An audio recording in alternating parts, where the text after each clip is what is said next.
பண்டைய காலங்களில் அஞ்சறை பெட்டி என்ற சாதனம் சமையலறையில் இருக்கும்.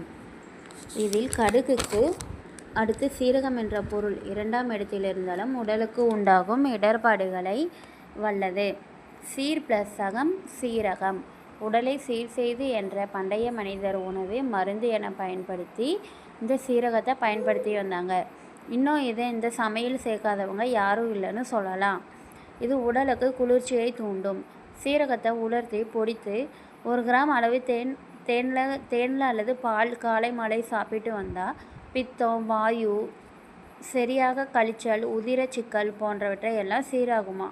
கேரளா ஃப்ரெண்ட்ஸ் போல சீரக தண்ணீரை அவ்வப்போது சேர்த்தால் இரத்த கொதிப்பு என்ற நோயே நம்மக்கிட்ட நெருங்காதாமா.